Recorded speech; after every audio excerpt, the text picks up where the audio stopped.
These kids should be able to have a parent that both their parents are in their graduation photos and maybe one day wedding photos. Yeah. I could never imagine my parents being at such odds that they couldn't put their love for me at the center, that they couldn't say, all right, let's just put this crap behind us. So child-centered divorces work because that means these children are going to know that I am the most important thing to my parents.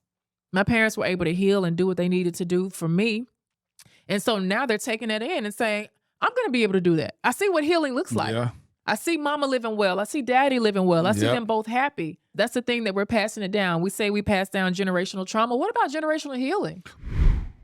Love is a treasure chest, but once opened, our hearts become vulnerable. I went back to Vegas. It was this guy. He appeared as a friend. Sure enough, it led to infidelity. Alignment can't be ignored. We talked about certain topics as far as having kids. She didn't want to have kids. And that was one of the red flags. And I know you desire marriage. So I think it's best you move on with your life. What you do? Hold on, Lisa, what you do? I told him, okay. She didn't ask me why. I knew several other women's bodies better than I knew my own. I watched their videos of them having sex, so I would try to imitate that. No discussion is off limits. Dear Future Wifey podcast brings healing. You inspire us to try God a little bit more. But through this platform, I have realized that it's possible. It's possible to love again. The conversations have really helped me to change my perspective on relationships. Season 7 is all about tough topics. I'm Laterras R. Whitfield, and welcome to the Dear Future Wifey podcast. Welcome to the Dear Future Wifey podcast. I'm your host, Laterras R. Whitfield. Listen, are you still shacking up with us? If you're still shacking up with us, can we get a commitment? Hit that subscription button and subscribe. Make sure you turn on your notification bell so you'll be notified about upcoming episodes.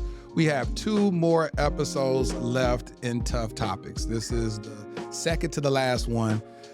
Thank y'all for opening up your mind to be able to handle some of the subject matter that we brought to you through season 7. We're going to be launching season 8 the week before Christmas. So it's going to be absolutely amazing.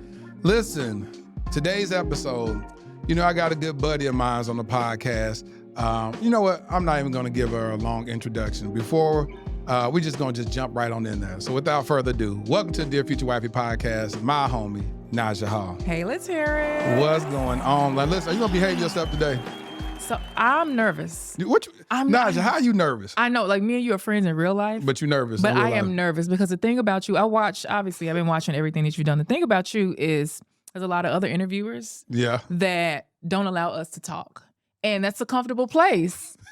But you just let us talk. And I was like, Lord, please don't let me get on here and get to rambling and say anything. So I'm nervous. Well, listen, we're going to have fun because we're going to talk about something that you're an expert in, an expert from a personal situation. And you have a whole platform that helps people navigate this space. Yeah. What is that space? It's the space of blended families, but blended families that are experiencing conflict. Yes. What made you dial in on that specific thing? Real life. We friends. But for those of you that don't know, I've not been hiding the fact, lying about the fact of my blended family situation. I fell in love with a divorced dad of 3. And along with that did not come this beautiful story that I thought it would. It conflict, drama, real life exposing of other human beings' shortcomings. I've explored mental illness. I've dealt with anxiety on my own just because of the conflict in our own family. So much as, absolutely. I'm going to tell you all about that. Yeah, we're going to talk about that. And for the record, I invited your husband on the podcast, but this is not his wheelhouse. This isn't his wheelhouse. He don't like all this public stuff, right? And so he trusts me to be the mouthpiece and still respect our marriage and our family and my stepchildren, and still represent him and myself. Because I got a lot to say. And y'all been married how long? 6 years. 6 years. We just made 6 years. 6 years. Known him for knocking on 10 and been married for 6. And you live where? New York City. Live in New York. Harlem, New York City, actually. Oh, you got to be specific when you say that. Very much so. Harlem, USA. That's what people know Harlem. Yeah. I've been there for, can you believe, 17 years now? When I left Dallas, went straight to New York. Because he lived there, right? We met in New York, but he is from Arkansas. Hold on, make that make sense. Yeah, it's crazy, right? He's born and raised in Arkansas. I'm born and raised in Memphis. When we were both living in Dallas, I never knew him. I was living in New York City. He got deployed because of Hurricane Sandy, and boom, I say the storm brought him in. He came in through the storm. He got deployed to Queens, New York because of Hurricane Sandy. How'd y'all meet? On a dating app. Oh, I really? tell people I ordered him off the internet. You ordered him? You got a the dating apps a mail back order in man? the dating apps, I mean, I don't know how they work now, but you just put in your criteria, height, location, whatever. Put that in, and there he was. How many people you have to swipe through to get to him? So it wasn't a swipe. This was Plenty of Fish. Okay. And there's a lot of my homegirls that are married from Plenty of Fish still to this day. Like they were back, I think 2013, 2014 when we were all on there. I don't know how the landscape is now. But what I did, my secret was I wrote like a long 8-page paragraph thing about myself, my family, my background. This is what I like. This is what I do. So the people that were like, hey, babe, delete your blocked. Why? Because you can't read. I wrote that stuff as a way to kind of just weed it out. To see if people actually was more looking into who you were instead of what you look like. The fancy pictures that I put up there, because I did put some very nice photos.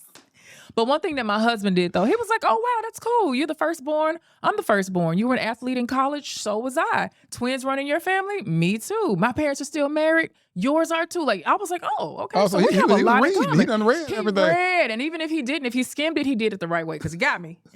I responded.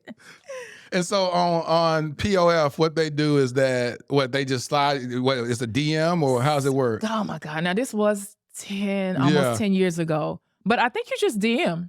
I'm pretty sure you just DM. Because I don't remember the swiping after I got off the dating apps. Because after I met him, I was off within 4 or 5 months. I was like, oh. I said, let me still see what's out there. And I was like, oh, no, this is it. I'm done. So I don't remember the swiping. But all of my friends do swipe now. So what about him made you give him your attention? Man. The first thing that I recognized about him, number one, he was a Christian. That was very important to me. He was an extremely hard worker. I didn't know how much of a hard worker he was at that time, but the thing that sold me on him, meaning, okay, we're dating, you know, we're seeing other people, maybe not. You know how the cream rises to the top. Yeah. So there was an incident. I'm gonna say maybe seeing other people, maybe not. Maybe, either you were or you wasn't. Yeah. I could see. Can you see? Like you can see. I ain't blind. So here, I'm gonna be straight up with y'all. I am a fibroid patient, right? And so I was at the beginning of my diagnosis. I didn't know what was wrong with me. And a lot of you that have dealt with fibroids, you know, you have the heavy bleeding, you have anemia. I had blacked out at the gym. That's when I discovered that I was anemic. Blacked out at the gym, had to go to the hospital. And he was the person, like the main person I was seeing at the time, the only person. You ain't got to edit that out. You can leave it. I'm a player, baby. Don't you forget it. So he was the person that I was seeing. And he came up to that hospital and sat every single day. Really? And so that's when they started saying, okay, they didn't know what was wrong with me. Then we figured out, all right, so this woman has fibroids. She needs blood transfusions.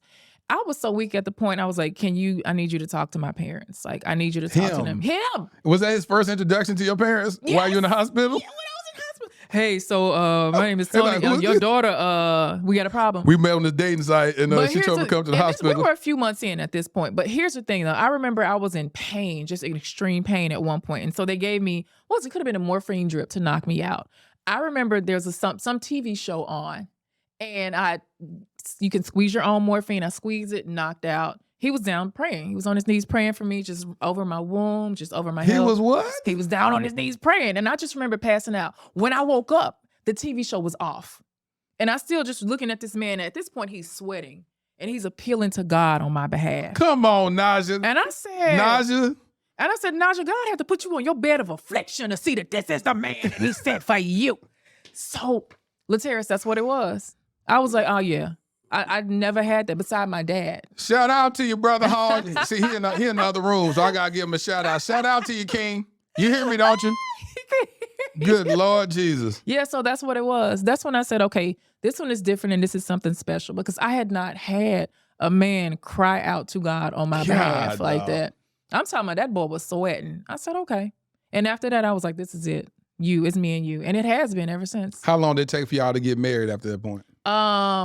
We got engaged. Oh, here's another thing. So after that whole, I got better, got healed, had the surgery, I'm all good. About 6 months after that, we were at his place. He was working at his desk. I think I was watching TV. And he turned around. He was like, he's a Virgo, extremely meticulous and methodical. He was like, okay, I'm going to marry you. Okay. And he just turned around and started back working. And I was like, who are you having a conversation with? Who are you talking to? So within a year after that, we were engaged. And so what did you say to him after he said that? I didn't say anything. You just let him just have that little moment. I said, okay, so he's talking to himself. He needed to compute whatever it is in his head. I could tell he was doing some sort of calculation. And now that I know him so well, that's what he does. Have you ever asked him what was he thinking in that moment? We both said it in our wedding vows. I was like, you remember that day we were at your place in Queens and you turned around and said you were going to marry me? And I mean, I already knew that I wanted to be. He didn't say it to you. He just said it in your presence. He turned around and looked at me and he was just like, okay, I'm going to marry you. Okay. And he just literally turned back around and started working.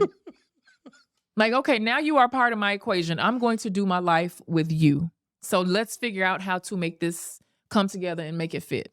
And that's what we did. So we spent about 6-7 months doing that.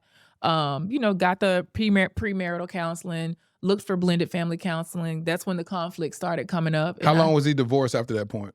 He got divorced 2013. We were married 3 years later. And so had you met his kids during that dating phase? I'd met them. That very first introduction. And well, let me say this. Before I met them physically, I already knew them because this man is so much like my daddy. They both got married very young. Both have an oldest daughter, me. My stepdaughter's the oldest. She's 18 now. Both have a younger set of twins. My parents have a younger set of twins. Dang. Both Southern boys, and even just the mannerisms. You know, they say women attracted to their dad. Thank God I have a good father. Good. And my husband and my dad are literally best friends right Good. now. I love that. Best friends. So just through him and just seeing how doting he was, I feel like I already knew him. Like, I was like, it brought up so much of my childhood stuff. Some of the good stuff and the bad stuff that we'll talk about. Just seeing how he was with his dad. Like I am my dad's favorite child. No shade to my sisters.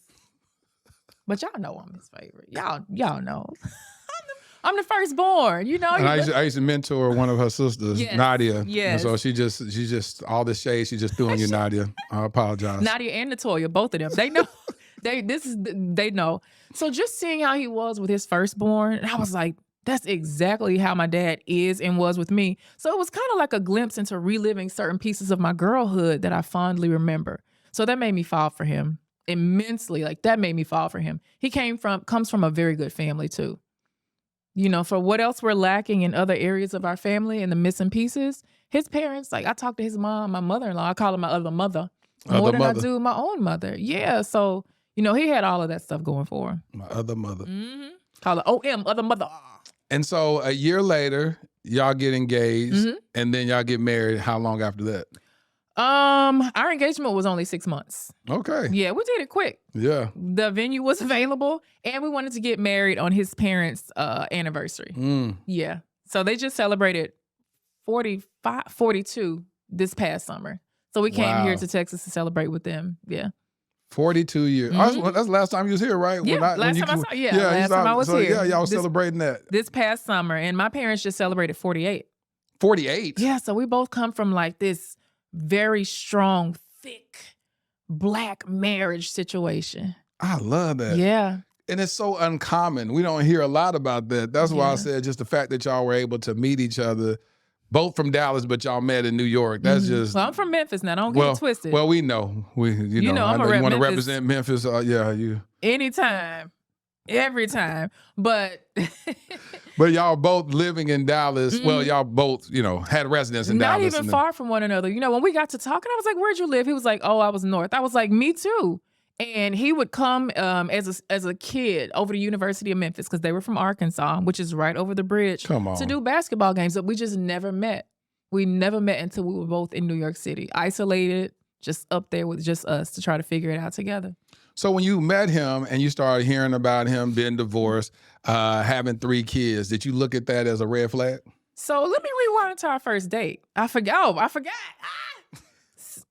So he didn't put it on his dating profile That he had that he's a kids? father. And I was the girl who would just be like, I'm child free. I was Yeah. like, I don't Want to marry somebody or be with somebody that got kids. And I had previous bad experiences like that. You know, you hear about the baby mama drama Yep. and they still with their baby mama and the kids Yep. are the, and I was like, my life is so simple and I've created this life that I've wanted. I don't need somebody else's confusion. Hello, confusion. So on the first date, right? On the first date, we're sitting down, She we're said, having "Hello, dinner. confusion." We're having dinner, and he was like, yeah, you know, I got 3 kids, you know, I've been divorced. Da, da, da. I was like, I said, well, let me go pull up your paperwork because your profile didn't say this. Okay. So I'm not even gonna lie. I immediately in that moment discounted him. I was like, okay, Naja, you're not gonna be with this dude. So I started ordering shots. You know, my ladylike thing was gone. There was no need to be ladylike because I said, oh, we're not gonna do this. We're not gonna be together. Shot. So I'm ordering shots. We're having a good time. I'm seeing my friends. Like we dancing. Lil Jon is on. I'm requesting Project Petta because I'm from Memphis. Peep this though. He's driving me home. He's dropping me off. And he looks over at me. I was like, yo, this dude, I know he like, this is a street urchin hood rat. He was like, you so authentic. When can I see you again?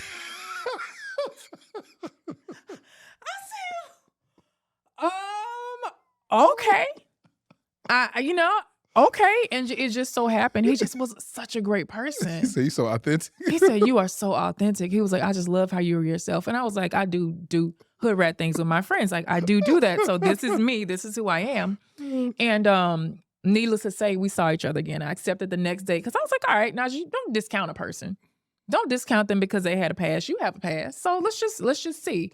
In some sort of way, like I said earlier, the cream rises to the top. And those things about him, probably the fact that he was a father and that he had been through what he had been through, were the things that made me fall immediately in love with him. Immediately. And so almost immediately. Almost immediately. Almost immediately. Yeah. And so you've been married how many years now? 6 years. 6 years. Yeah. And your marriage has gone through some obstacles and struggles as it relates to this blended family. Yeah, Laterras. A lot of stuff you can't really talk about. But what would you touch on when you say the challenges of navigating this blended family space? We got a lot of time, right? Yeah, we got a couple time. hours. Let's talk. Woo. The reason that I started the work that I do, I already had my education in, counseling, and I already had all my certifications. I never knew I would use them in this manner.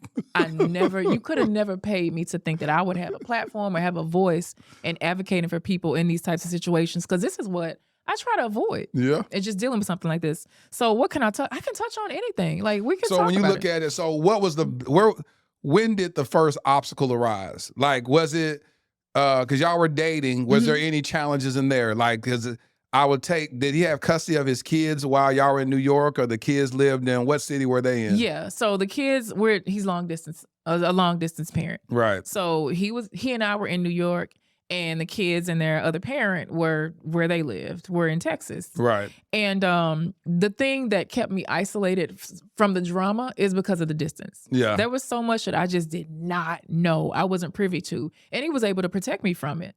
And it wasn't until I started digging in and just asking the questions, because I didn't know what to ask. That's why I tell women now, and men, anybody too, you need to ask for paperwork. Let me see your divorce paperwork. Can I see your custody paperwork? When you get to that point in your relationship, how much are you paying for alimony? Is it going to be for the rest of this person's life? Because that affects you and what you and your household can do.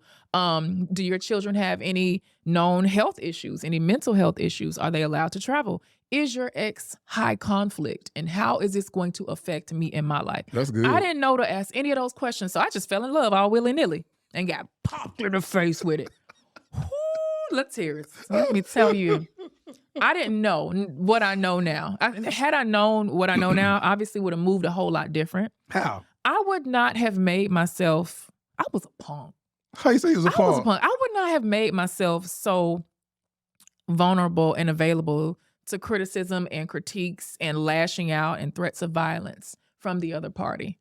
I would not have been, and I'm an empathetic person, super empathetic. So how would you have done anything differently? I would have immediately put up a strong boundary and said, okay, so I see that you want conflict. I don't want to fight. I don't react well to threats of violence. If you tell me you're going to take my life, I need to take that seriously because we were getting things like that happening with us. Yeah. You know, it's all documented, y'all. It's public record. So things like that, like, and you know, everybody wants to say their situation is bad, but ours was truly a really, really bad one. And I would not have let hope carry on as long as I have. You know about the incident that happened. Now it's 2 Thanksgivings ago. You know about this. Yeah. And, you know, we've had some court. Because you called me one day asking me advice about, withholding visitation. Right. Yes. And you gave me some good pointers to do with that. And so parental alienation is one of the things that's very real. Yep. You know, and for those of you that don't know what alienation is, it's basically when one parent makes an attempt to cut the affections, love, the relationship with that other parent. And alienation can happen through their spouse, through that other side of the family. Basically, they're making the other parent seem like a bad thing. So this child now only has them to rely on, which is a very dangerous thing, not only for the entire family, but for the child's mental health. You know, we're seeing it now every day with, you know, look at all these broken homes that don't have to be broken. That's facts. And I'm not saying broken because they're divorced, because I don't believe you're a broken person because you're divorced or your parents aren't in the same house. But our parents are breaking us. And that's the reason why this episode is so important as we talk about tough topics, is because I really have a heart and a passion for African-American families to do family better. And I mean, like, literally, like, you know, mom and dad didn't get along. They may have been born, the child may have been born out of wedlock.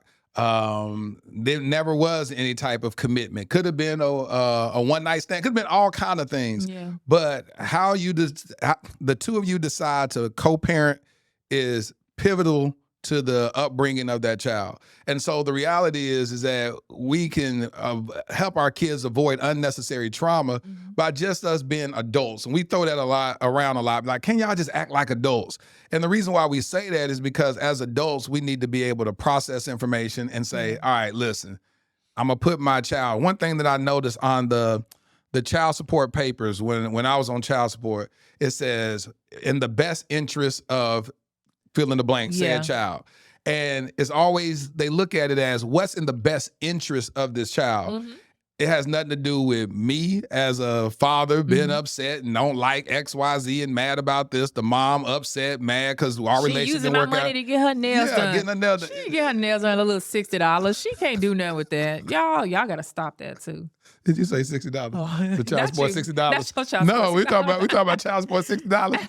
That is true. And I'll be honest with you, it was those moments where you look at it, where you go, as a father, you go, well, because I felt like, and there's no way of making it quote unquote fair, so to speak. But I remember when I was 18 years old and I went and put myself on child support.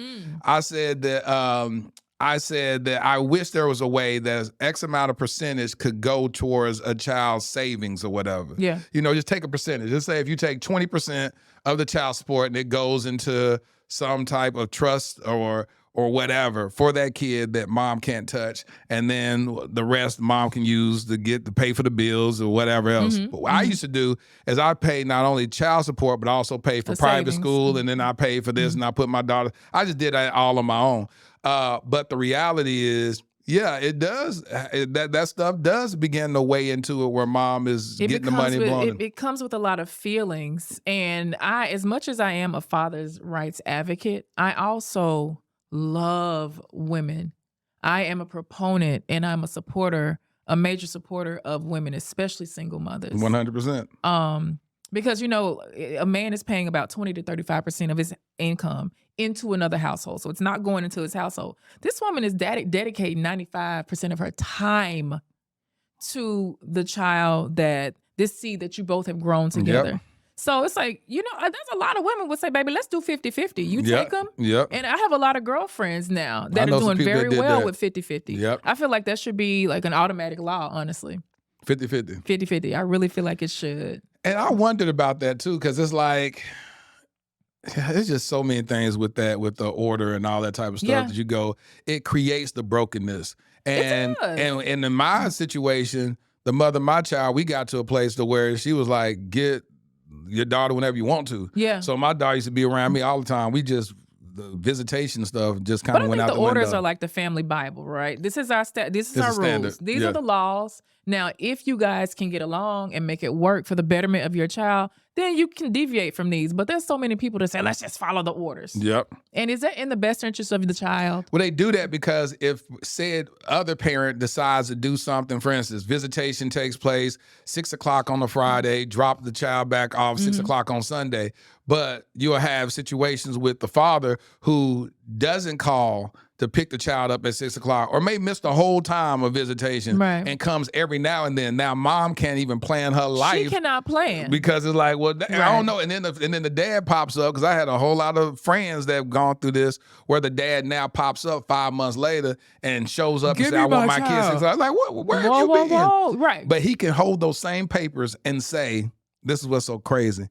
He can hold those same papers and say, between these hours and these hours, I'm supposed to have this child. Visitation. And then the police will say, hey, listen, we can't infringe upon this. The police ain't gonna do nothing. They won't, but they'll sit there and make an event number. They'll say, we'll document this. He did show us paperwork where that child was supposed to be with him at 6 o'clock. The mother refused. We can't get involved in family issues, but we will document it. And this is why I tell custodial parents, in your paperwork, when you're in custody court, because we know custody court is different from child support court. Right. If that other parent forfeits 3 consecutive visits, then you should be able to put something in there to where you're like, hold on, judge, just in case they don't show up.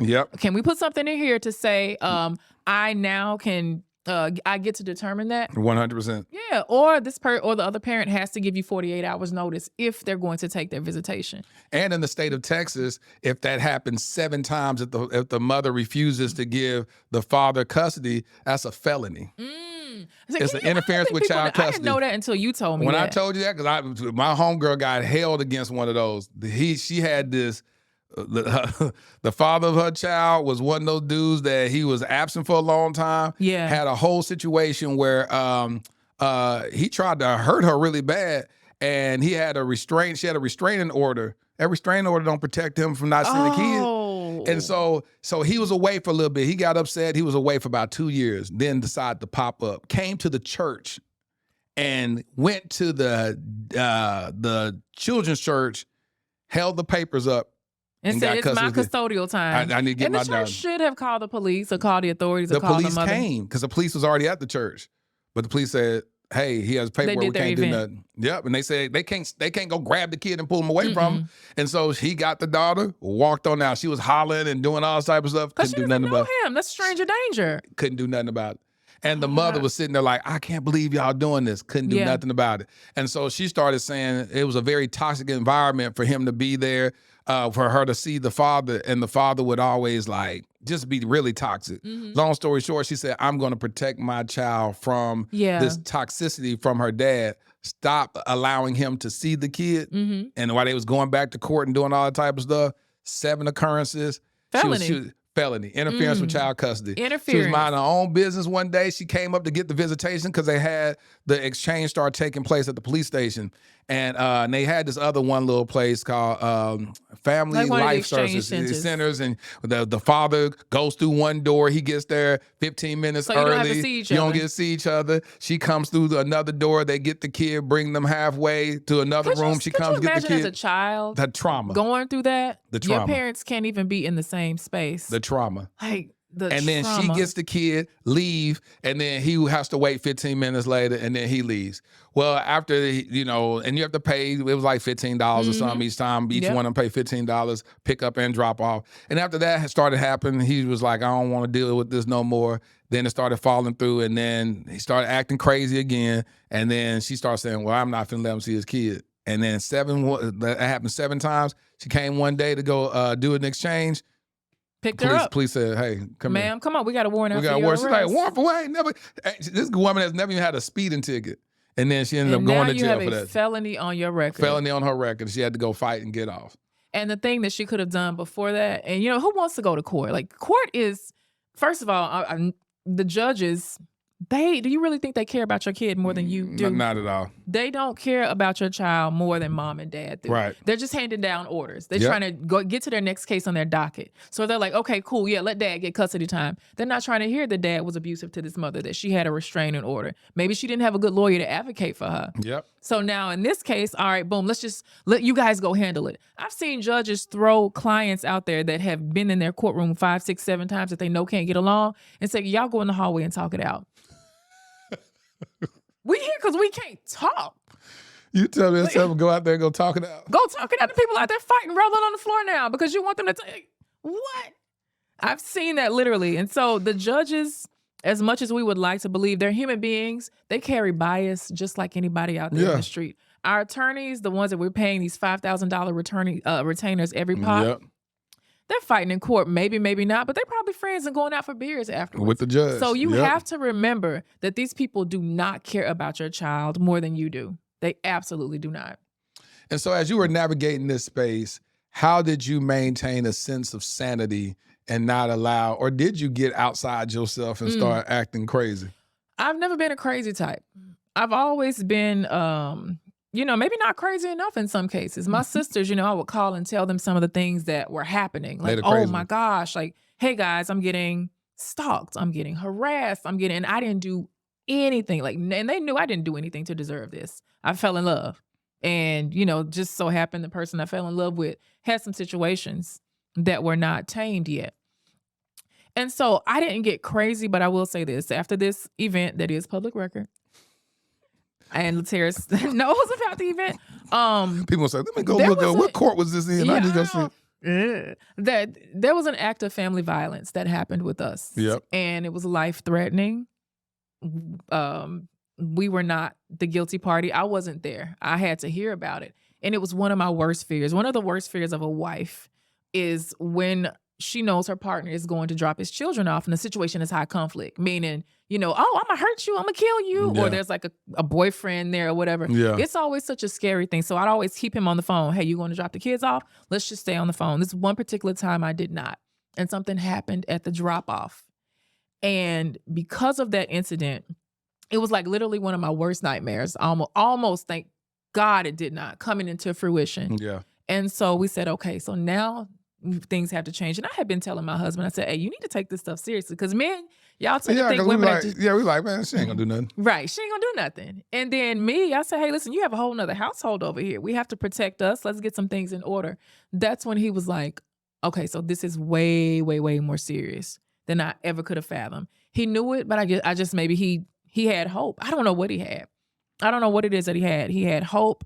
Maybe it was just the unwillingness to get your kid's mom in trouble. Yeah. The kids are going to pay for it. The kids are going to get backlash from it. All of that stuff started happening. One of the things that's happened with me is I had developed anxiety. I was talking to my beautiful homegirl, Dr. Glenna, psychotherapist. And I was like, Glenna, I keep seeing the incident over and over. If this person would have succeeded in doing what they attempted to do, he would not be here today. And I said, I lay there and I see it every night. She said, friend, you got to get some help. Yeah. She was like, you don't. She said, it's okay that you're telling me this. She said, but you're not okay. You have to go get some help. And then she shared with me, she was like, hey, when I went through my divorce, I send people, even her clients, she was like, people are going through situational, traumatic times. That doesn't mean I have full-blown anxiety, but I went for a couple of appointments and the therapist was like, ma'am, you have situational anxiety. And I could not stop thinking about it. And I'm not even going to lie. I got on, and I'm not ashamed of this at all. I got on anxiety medication and I stayed on it for about 5 or 6 months. And it helped take the edge off. It helped me to say, okay, Naja, but your husband is still here. Yeah. You will have your day in court. You will be avenged. You will finally get some paperwork that can protect everybody in this family, even people that need to be protected from themselves. So it's a super dark time. And now it's actually, today it's 2 years. 2 years. It's the second year anniversary. Yeah. So that changed my perspective and the amount of empathy that I was still willing to show in our situation. Like, oh, I would still have a sit down. Just me being gullible and thinking like, it's not that serious. Come on. Yeah. That situation showed me like, Naja, you need to woman up. And when a person exerts violence and they say it and then they attempt to do it, this is where, now you need to take it seriously. And so things completely changed for me. And how did you navigate through that space? What changes did you make? I wasn't a person that set boundaries. I grew up in a household with, I'm gonna say this. I feel like for a lot of us little girls, even if a lot of us don't want to admit it now, our mothers were our very first bullies. And that situation reminded me so much of the dynamic that I had early on with my mom. My mom and I are super close now. I consider her a friend, but she's a different person. Like the one that raised me and the twins, she's a different person now. I never saw my mom cry when I was growing up. I saw her have to be hard. I saw her have to be rough. And it was my dad. I mean, you got a rough dude. My dad's South Memphis cat. A lot of y'all know what that, South Dallas, similar. Anything South, huh? Yeah, anything in the South, the other side of the MLK Boulevard. Y'all know what's up. As a woman now, as a grown up now, I can empathize with why my mother had to be the way she did, but she didn't have time to play and be soft with us. For a lot of us, our moms were the first one to berate us or physically hit us or impose her will. I didn't have a gentle parent. Neither one of my parents were gentle parents.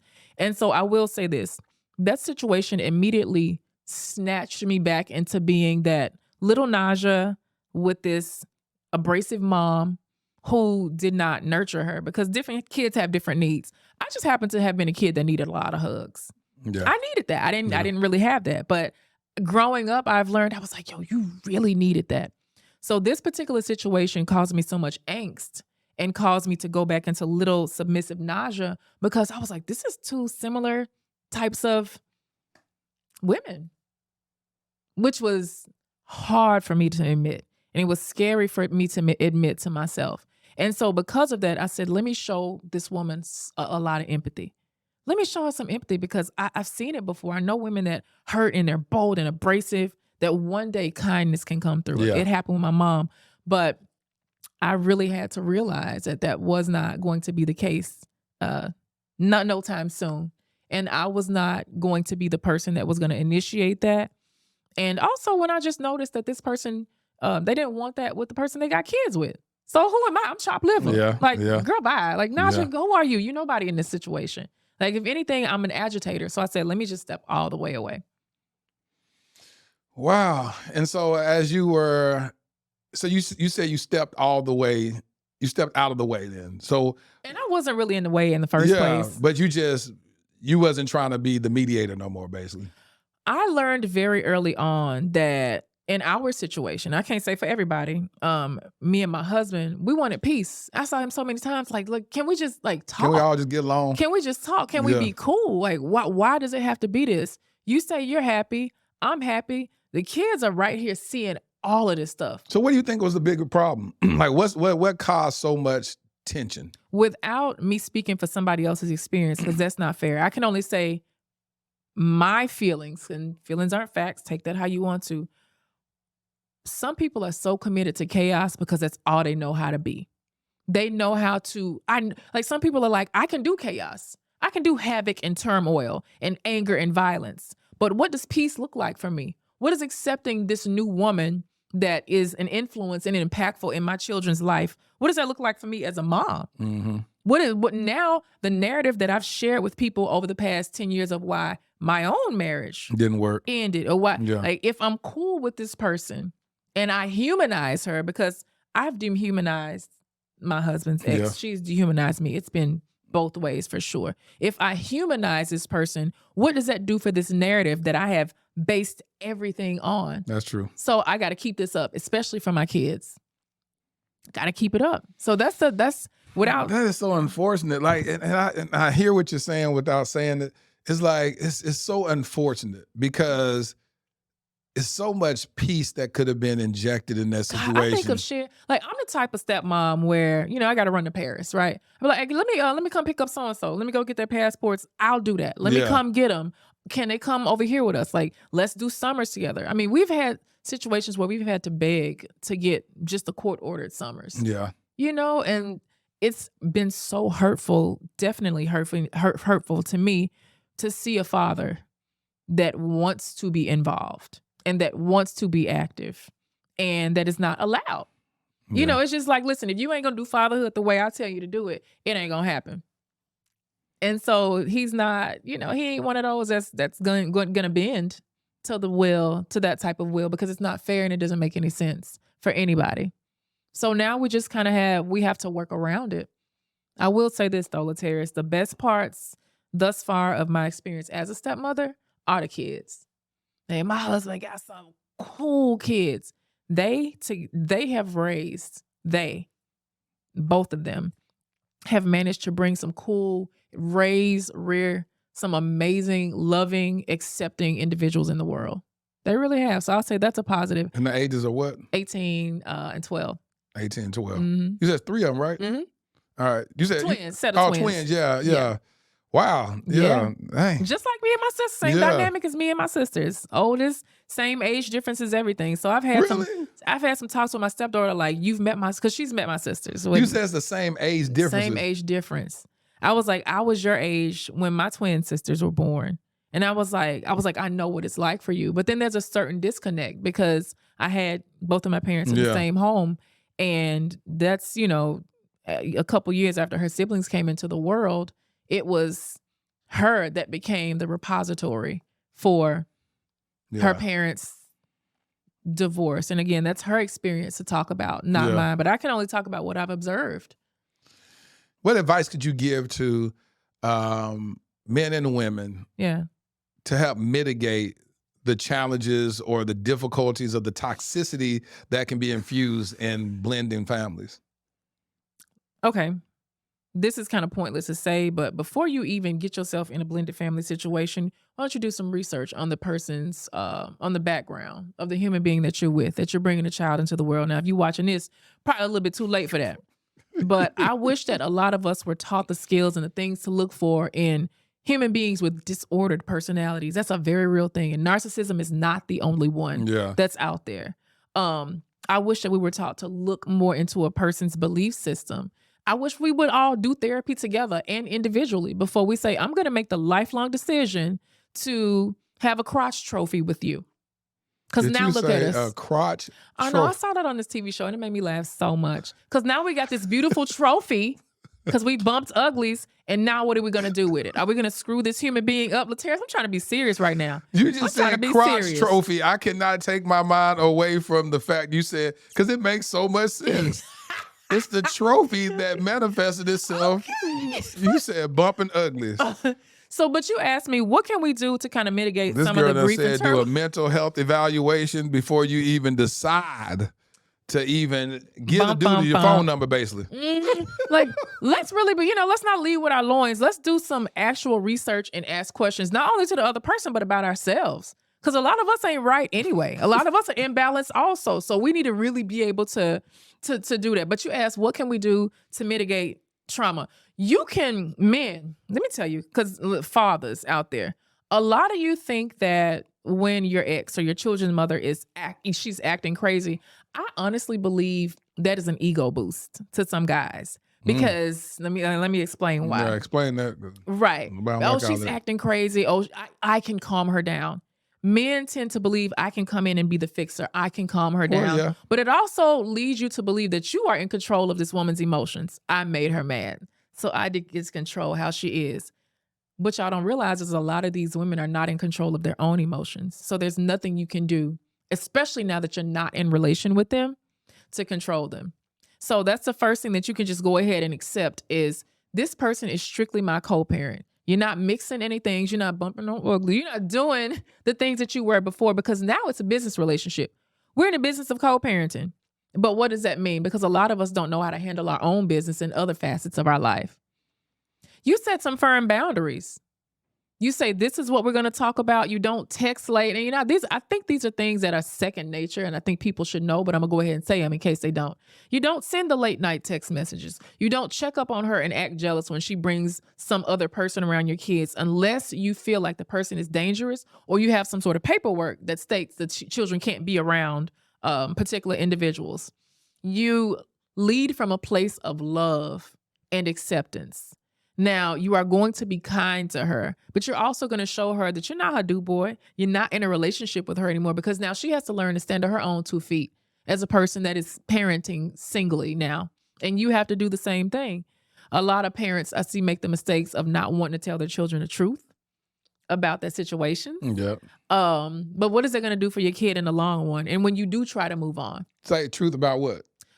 where they are. We're not together anymore. I'm seeing other people. Like I've seen a lot of parents. I know a couple right now that's sharing a house over in Queens, and they haven't told their kids that they're divorcing. Dad goes away for a week and goes somewhere, and then mom comes back. And so the kids get to stay in the house, which is essentially beautiful. But what happens when you want to expand your life? Because it's not going to work forever. Sure not. It ain't going to work, and your kids are going to be filled with resent. People say kids are so resilient. I don't know if I agree with that completely, because why so many screwy adults walking around here? Yep. But your children know more than what they're letting on. Facts. I was a very nosy kid. I knew all the tea. Yep. All the tea. But those are a couple things I think you can do to just mitigate it. Set very firm boundaries with each other and treat this like this is a business relationship, and you are in the business of raising the next president, the next person that's going to cure cancer, the next mentally well mother or father, the next school board principal. You are in the business of raising a human being that's going to do some good in this world. And so you said that creating boundaries. What do you think is a acceptable boundary as far as getting phone calls, like from your, child's parent? So we're not hookup. It's not hookup hours, and we know what hookup hours are. What is it? People don't know. What is it? Yeah, we got to break it down. People knew they wouldn't be doing it. Okay. If you are texting your child's other parent, oh, I can't find little Timmy's t-shirt, but you got your little bra on, and be like, is this little Timmy's t-shirt? Baby, that's crossing a boundary. If you are trying to text your baby moms and you have no shirt on and you got the little towel hanging off and be like, hey, I'm about to drop the kids off at 8 o'clock. Is that okay?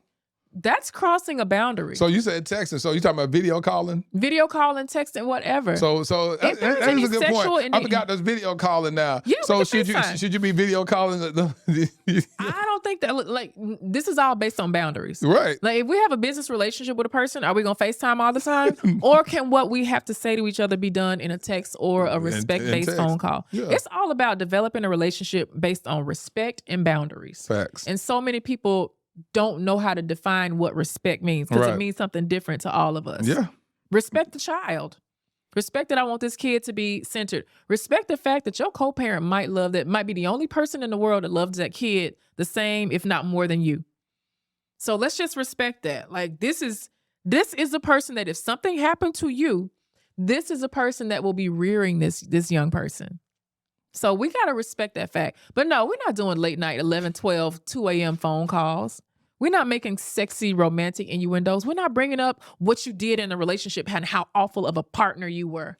Because what's the point of that now? You're not together anymore. Yeah. Are they might be a damn good co-parent. Yeah. They really might be. They might surprise you if you allow them that. I don't believe in letting on about who you're dating. I don't think that's important in the beginning. A lot of people, oh, you seeing somebody? Why? Little Timmy, little Laterras Jr. ain't gonna be around Mr. Joe. Well, they don't know. Because you may be letting dudes lay up over there while the kid is there, and that's a character. Yes, that's a parenting issue, but that's more your character. But still, that's a character. If he don't know, because I had a friend who kid began to tell the mother whatever, hey, so and so, I think dad is seeing another woman because she be over there all the time. And kids are gonna talk. They gonna snitch, and so it's like, why don't? So this is what I always believe. I believe that the minute that you believe that if that kid is going to be around that kid, kid around the person, said individual needs to have a conversation with the other parent and 100%. Be like, hey, listen. And I do believe, and you tell me what you think about this. Mm-hmm. Should they meet? Should the person say, hey, listen, I want to introduce you to my ex-wife, my ex-girlfriend, the mother of my child or whatever, since you're going to be over there? Ideally, if it's a good situation between the co-parents, meaning you've both moved on, you're both in healthy, balanced places. You are both healthy, balanced individuals. What do you say if that can't happen? Then no, you will not sit down with this person, because why? The co-parents, I said, y'all bumped uglies. Y'all can't even sit down at the table over what the cake flavor gonna be. No, I'm not going to sit down with your ex so she can interview me and scrutinize me and tell me how bad you were.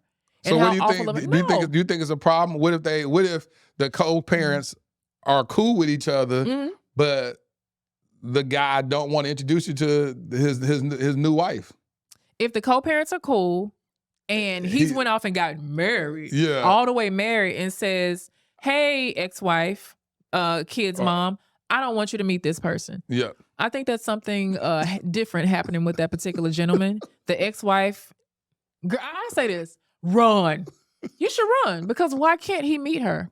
Why can't these two women meet and form their own different type of sisterhood? Yeah. Because there's nothing like this feminine energy, a feminine village surrounding some babies. That's what I always say. Nothing like that. The matriarchal energy. Because if y'all can all get along, that's what I'm saying, healthy. I want to promote healthy. Yes. It's like, but then the man may be like, I ain't finna introduce, because he may have said some stuff about his ex-girlfriend, ex-wife, or whatever, and he done said all this stuff negative that if she got a chance to meet you, then she may find out that everything he said was a lie. Mm-hmm. You know what I'm saying? It's like, well, she ain't lying. Which happens a lot on both sides. Yep. You are nothing like so-and-so said you are. You're not evil. You don't have a green head and a slithery tongue. And like, you're actually a kind person. Like him. But I will say this. Most people in the beginning are going to tell you, oh, my ex is crazy. Yep. Men are going to tell you the ex is crazy. Women's are going to tell you her ex is a narcissist. Like, that's what we're going to do. So it's up to you to, as a new person coming into the scenario, to kind of listen and see what's being said without being said, and do way more listening than you do talking, because you're the new guy in the scenario. You're the one that can pack your bags and leave the soonest. Those people are stuck with each other in some form or fashion, but you're the one that can go. But no, I think meeting is healthy. That's why I believe. That's why I'm saying it should be. If you're gonna be around my kid, I should be able to meet you. But think about what does meeting look like to you? Just literally me making acquaintance. The same thing you done met my kid, I should be able to meet you. So it's as simple as, hey, how you doing, man? I remember I did this to somebody before. One of my friends who I slept with in the past introduced me to her new guy. But what I said was this. Because we was cool. I mean, it's like in the past. It's just a homegirl. It was a friend. Yeah, it was a friend that we did that. Yeah. So I had a conversation with him. I said, hey, listen, out of respect, because she said, hey, listen, I want you to know that me and Laterras cool, and we only slept with each other one time, and we've been friends for 25 years. And that happened like... It must have been trash. Huh? It must have been trash. Well, it was just so awkward because it was my friend for a long time. So it was just okay, one time. Okay, it was trash. So no, it's my story. It's my story. Nobody asked you to zip it. You're supposed to be a safe space. It must be. Well, okay. Why it had to be trash? Why can't it be a conscience kicking in? I'm just like one time. Why can't it be a conscience? Because if it was good, it would have been again. Let's do it again. Nobody just has one potato chip. Give me the bag. She didn't want the bag with you. You wanted the bag. You was one chip. So Laterras, no, I want to hear the story. It was so me. She had to tell him, like, hey, you need to know. Actually, it was me that only wanted to do it that one time. Because I'm trying to move on. And no, I'm telling you the truth. I'm telling you, I'm gonna keep it lit. So with me, it was like I was like, dang, this is so awkward. Like this is a friend that I had for all these years, and then we decided to do this, and I was like, and then she ended up asking, let's do it again. And I was like, no, you know what I'm saying? I just didn't because I knew I was gonna get in the habit of it, and so I just like, nah, this is in 2020. So this was in 2020. So I had a whole conversation. She had a conversation with her dude and it was like, hey, I want you to talk to Laterras or whatever. About what? Not about that. Well, because we were cool. Because she had lied and told him that. Because men are always going to ask, did you hook up with him? Men are always going to ask. And she had lied and I said, don't lie to him. I said, tell him the truth. Because she wouldn't be able to be your friend once he found out the truth. Exactly. So I said, tell the truth. So they came by. We had a whole conversation. I said, tell him the truth and tell him to come meet with me. So we sat down and talked. And I said, I'm going to tell you this straight up. This is what happened. It happened one time. That's why I was good. I was glad that it did only happen one time and it was what it was. I said, it happened one time. This is what it was. And I said, it was after friendship of all these years and we decided to go down that route and it didn't work out. Right. And I said, but one thing that will do to you, brother, is I'll respect you. We'll never hear us revisit those conversations. We're not going to be talking about, hey, man, we did this. Let's do it again. I'm never going to disrespect you like that. Right. Sitting down talking to me man to man, he said, I respect you. That's exactly what I honor. That's a major point of respect. 1,000%. Because you say him that, and it also shows how much you value the friendship. Because the reality is people make decisions. You do whatever you do, but at the end of the day, if you can respect people in honesty and transparency, and that's why I say I carry this same type of ideology when it comes to, if I were dating a woman that had kids, you best believe I'm gonna go, if I can't talk to the father of that kid, because I believe in healthy family, right? I'm going to say, let me talk to this brother as soon as possible. The minute that I know this is a woman I want to spend the rest of my life with, I need to meet this man and have some sort of camaraderie with him. I got to talk to him. I got to be like, hey, listen, man, I want you to know this. This is the type of man I am. I'm about to be around your daughter or your son or whatever. This is what I believe in. Prime example. Thank you, Holy Spirit. When I adopted Armani, I had a conversation with his dad in jail. He called me a couple of weeks ago. Probably about 3 months after I adopted him, he had called or did something. Or I asked Armani, how can I get in touch with him? He called one of his cousins that had a connection. I talked to him. I said, I want to have a conversation with you. He said, before you start talking, I want to tell you, man, I respect you a whole lot. And I said, what? He said, the fact that you went and adopted my son says a lot about who you are as a character. He said, you don't need to even say too much more. The fact that you adopted him, ain't no black man trying to adopt nobody else's kids.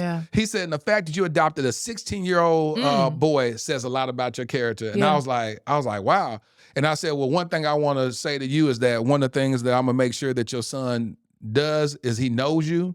One of the things that he's going to honor you. I don't care about mistakes that you made in your past. He's going to honor you as his father. And I said, yes, he calls me dad. God allowed me to come into his life and be a co-dad with you. I said, but the reality is you're without the seed that came from your loins, he wouldn't be here. And I said, he will honor and respect that. And so shoot, me and dad called, like I said, he called me a couple of weeks ago and was like, hey man, wanted to talk to me about some stuff or whatever, getting updated with Armani or whatnot. And we just chop it up and talk. So if I'm in a healthy relationship with a woman and this is a woman I'm gonna marry and I'm in a relationship with, you think I can't go talk to the dad? Like I gotta that be is able. An ideal situation. Yeah, and I know we would sometimes like to don't see work that happen. In all cases, because as a woman, you don't think I would want to be able to like, hey, so can we do these types of braids? Or what do you think about this? Or do they have an allergy? Or what type of pads do the girls need? Exactly. Or, what type of bug spray? Like these are the things that children need. Can we have children best interest of the child conversations? Yep. I've seen at this point 0% of child-centered marriages work, but I've seen 100% of child-centered divorces work. Meaning, hold on, that was a gem right there. I'm gonna say. Want me to say it again? Say it one more time for the people in the back. I've seen 0% of child-centered marriages work. I have not seen them work, but I've seen 100% of child-centered divorces work. When I tell you that is a gem, people need to receive that. That is so powerful. Unpack that. Yeah, just because looking at it, if I'm saying my child is at the center, I will never, ever, ever. I've seen some parents do it. They hate their co-parent more than they love their kid. There it is. I've seen them do it, and I've seen what that looks like. I've seen the tears come from, literally seen the tears come from children's eyes when their parent cannot manage to center them. For whatever reason, maybe the parent was not centered. Maybe the parent is so caught up in their own hurt. Maybe they want to make everybody else hurt. But I've seen what it looks like. I've also seen on the other end, I have a good girlfriend of mine that just went through a divorce, had a hard time. Infidelity had happened in her situation. And her ex-husband is with that person that he stepped out of the marriage with. She sent me a picture the other day of all of them at the kids' swim meet. And I said, mind blown.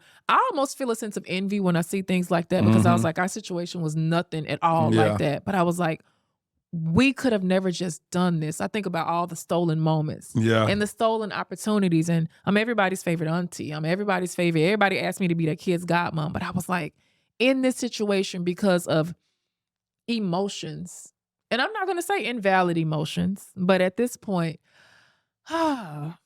unhealed, I guess, whatever it is. I don't want to put a word to it, but emotions, and the main emotion being hatred and resent and deceit and defeat and all of that. And not being able to say, what do these kids need? These kids probably need a parent that can talk to the other parent at a minimum. Yeah. These kids should be able to have a parent that both their parents are in their graduation photos and maybe one day wedding photos. Yeah. I could never imagine my parents being at such odds that they couldn't put their love for me at the center, that they couldn't say, all right, let's just put this crap behind us. Yeah. And so now looking like I'm standing adjacent to some young people that this is their real life experience right now as we speak. So child-centered divorces work. They work because that means these children are going to know that I am the most important thing to my parents. My parents were able to heal and do what they needed to do for me. And so now they're taking that in and saying, I'm going to be able to do that. I see what healing looks like. Yeah. I see mama living well. I see daddy living well. I see them both happy.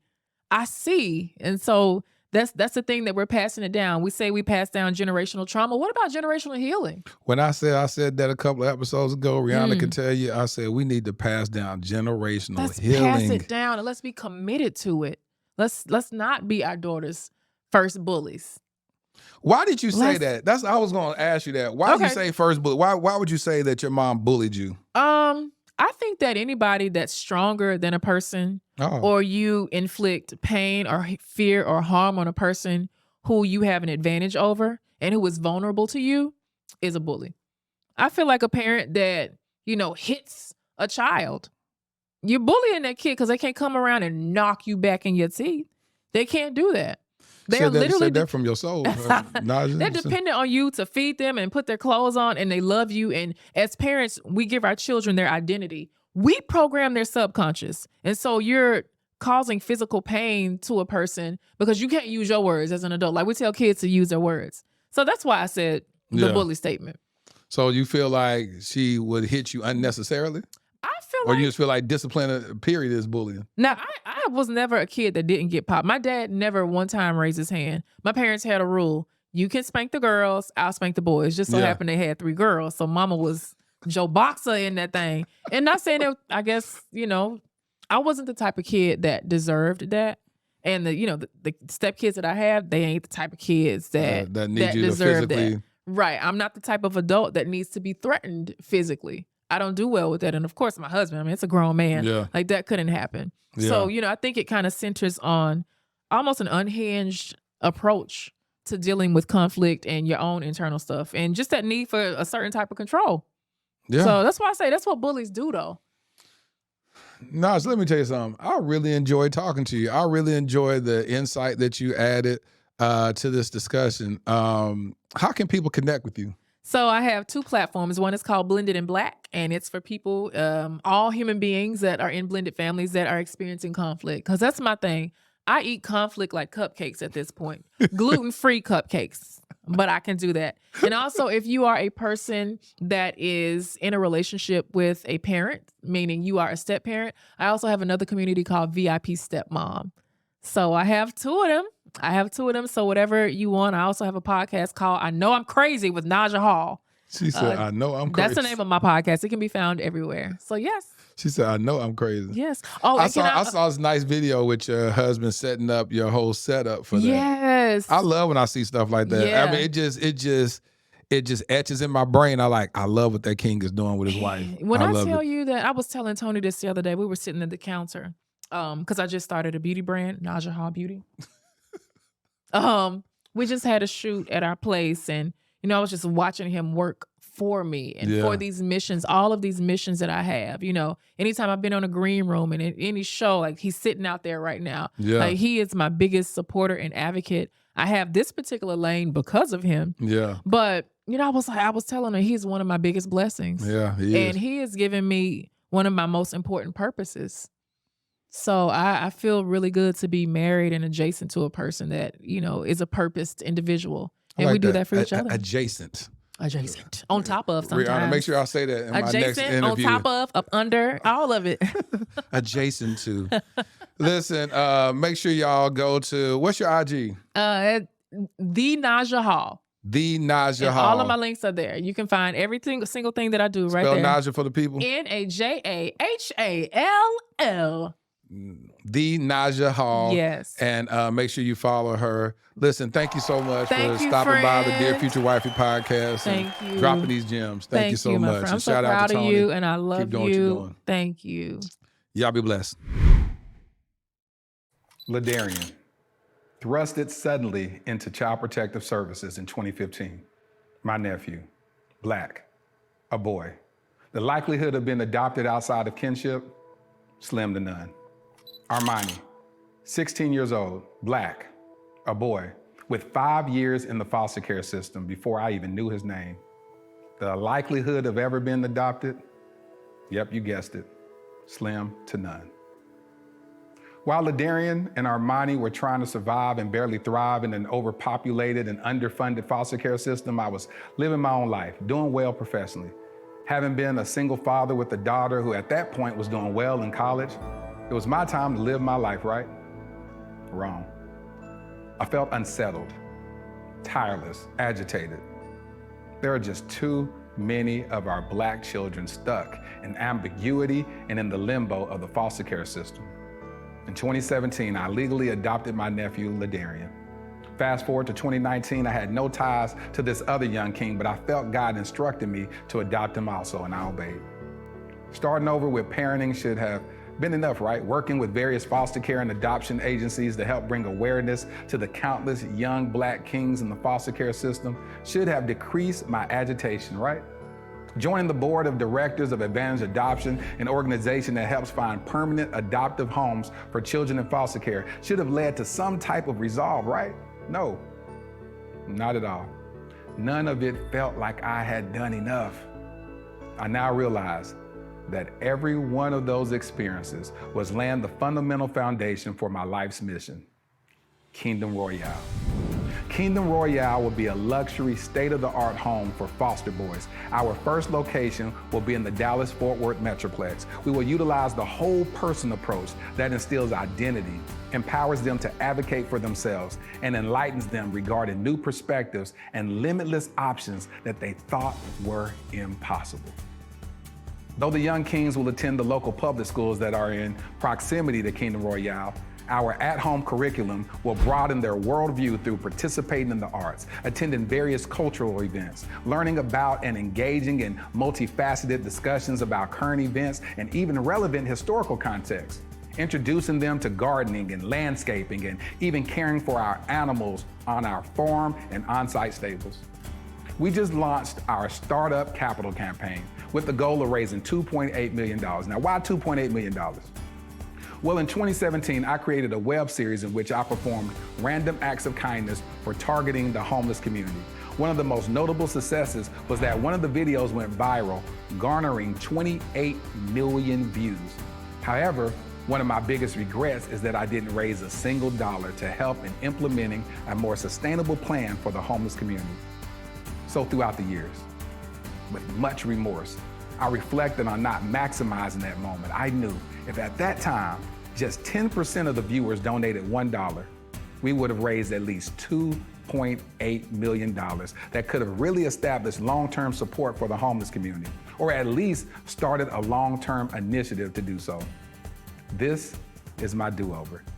This is our new beginning. Together, we can attack this at the root by specifically helping our homeless black boys who are already disproportionately represented in the American foster care system. I'm Laterras Whitfield. I've been nominated for 3 regional Emmys documenting my work with the homeless as well as my personal adoption journey. Despite those accolades, the greatest award for me is truly providing the infrastructure for a transformed life. Visit kingdomroyale.com for more details. Crown a king and make a donation today.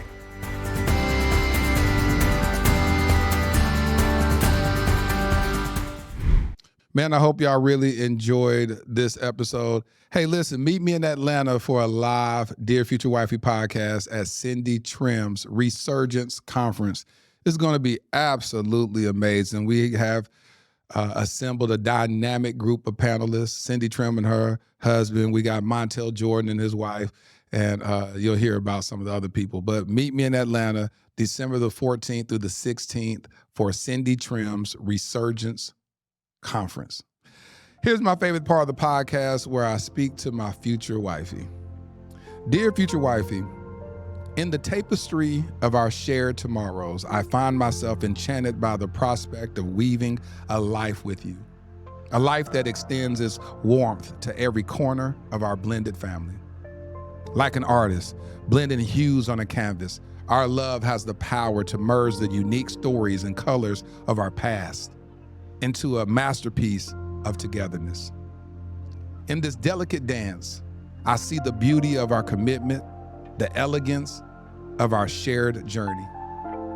As we tread this path, let laughter echo through the halls of our home and understanding be the language we speak.